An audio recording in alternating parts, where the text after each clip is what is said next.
Bonjour chers amis en Christ, fidèles chrétiens du Seigneur, nous sommes heureux de nous retrouver en ce matin de la 22e semaine du temps ordinaire et nous méditons l'évangile selon Saint Luc au chapitre 4, les versets 16 à 30. Mais d'abord, invoquons l'Esprit Saint à travers ce chant pour demander au Seigneur d'ouvrir notre intelligence à la compréhension de sa parole. L'Esprit de Dieu repose sur moi. L'Esprit de Dieu m'a consacré pour renvoyer, porter la bonne nouvelle aux pauvres.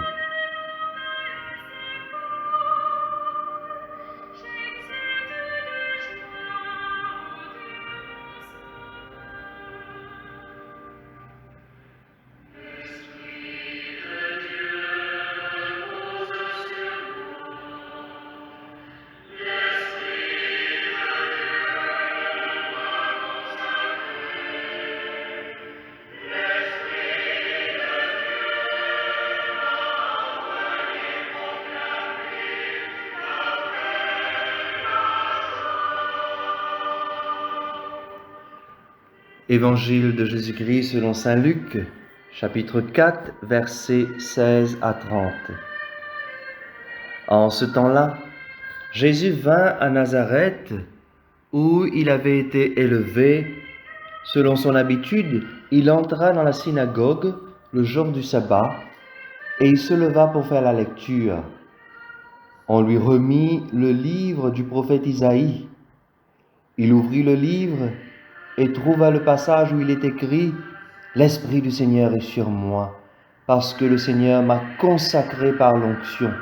Il m'a envoyé porter la bonne nouvelle aux pauvres, annoncer aux captifs leur libération et aux aveugles qu'ils retrouveront la vue, remettre en liberté les opprimés, annoncer une année favorable accordée par le Seigneur. » Jésus referma le livre, le rendit aux servants et s'assit. Tous dans la synagogue avaient les yeux fixés sur lui.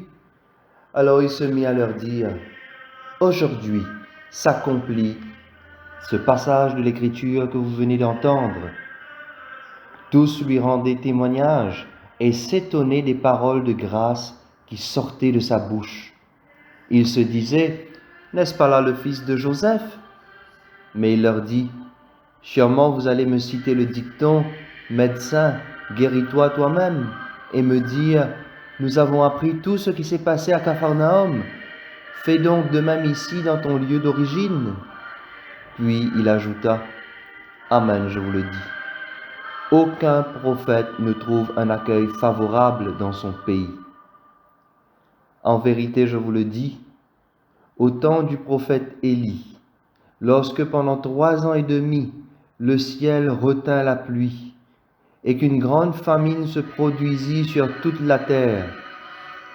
Il y avait beaucoup de veuves en Israël. Pourtant, Élie ne fut envoyé vers aucune d'entre elles, mais bien dans la ville de Sarepta, au pays de Sidon, chez une veuve étrangère. Au temps du prophète Élisée, il y avait beaucoup de lépreux en Israël, et aucun d'eux n'a été purifié, mais bien Naaman le Syrien. À ces mots dans la synagogue, tous devinrent furieux. Ils se levèrent, poussèrent Jésus hors de la ville et le menèrent jusqu'à un escarpement de la colline où leur ville est construite pour le précipiter en bas. Mais lui, passant au milieu d'eux, allait son chemin. Acclamons la parole de Dieu. Chers amis, voilà un passage que nous connaissons bien. Dans un langage populaire, nous pouvons même dire que Jésus dévoile son cahier de charges ou bien son programme de mission. Et si Jésus était un politicien, on aurait même pu penser qu'il livrait son programme électoral. Mais l'essentiel est qu'il donne lui-même le ton sur la manière dont il envisage de poursuivre sa mission et surtout sur ses priorités missionnaires. Le texte commence par nous dire « Comme à son habitude, il entra dans la synagogue et ouvrit le livre du prophète Isaïe. et fit la lecture. Et donc nous comprenons que Jésus ne s'adresse pas uniquement aux personnes qui se trouvent au bord du chemin ou sur la plaine, sur la montagne. Jésus suit également les coutumes de son époque et de sa religion. Il n'invente pas un autre rituel. Il entre dans ce que lui proposent les traditions et les rituels propres à la culture juive. Toutefois, ce qui est nouveau, c'est le commentaire qu'il fait de la lecture. Alors, les gens connaissaient bien le prophète Isaïe et le passage qu'il lisait. Mais l'accomplissement de la prophétie, ils ne pouvaient croire que cela viendrait d'un enfant du sol, d'un jeune qu'ils ont vu grandir parmi eux, tourner autour de la synagogue, un habitant qu'ils croyaient connaître. Non, cela ne pouvait pas être le Messie, lui, ce fils de charpentier. Alors, frères et sœurs, une manière de le mettre à l'épreuve est de lui demander d'accomplir ces miracles qu'il faisait ailleurs, d'accomplir ces miracles chez lui, parmi les siens, parmi les gens qu'il connaît. Alors Jésus prend la parole et dit, « Nul n'est prophète dans son pays. » Cela eut pour effet de provoquer la colère de ceux qui l'écoutaient dans la synagogue. Heureusement, pas de tous, car certains lui rendaient témoignage et s'étonnaient des paroles de grâce qui sortaient de sa bouche, nous dit l'Évangile. Alors, frères et sœurs, il y a plusieurs attitudes que nous pouvons facilement repérer et auxquelles il est possible de nous identifier nous-mêmes. Regardons premièrement l'attitude de Jésus. Jésus se fait un programme de mission en utilisant la parole de Dieu tirée du prophète Isaïe. Il ne vit pas au gré du hasard, selon les saisons ou le climat, mais il oriente sa mission selon les Écritures. Comme nous l'aurions dit aujourd'hui, Jésus fait un planning. Quant à nous, avons-nous un planning pour notre vie de tous les jours ou bien vivons-nous au gré de la pluie et du beau temps? Une vie se construit, chers amis. Il est important, voire fondamental, de se fixer des buts et de se donner les moyens de les réaliser. Avoir des objectifs bien précis nous permet de vivre avec enthousiasme et d'être préparés pour affronter certaines difficultés, même si nous ne pouvons pas toujours tout prévoir.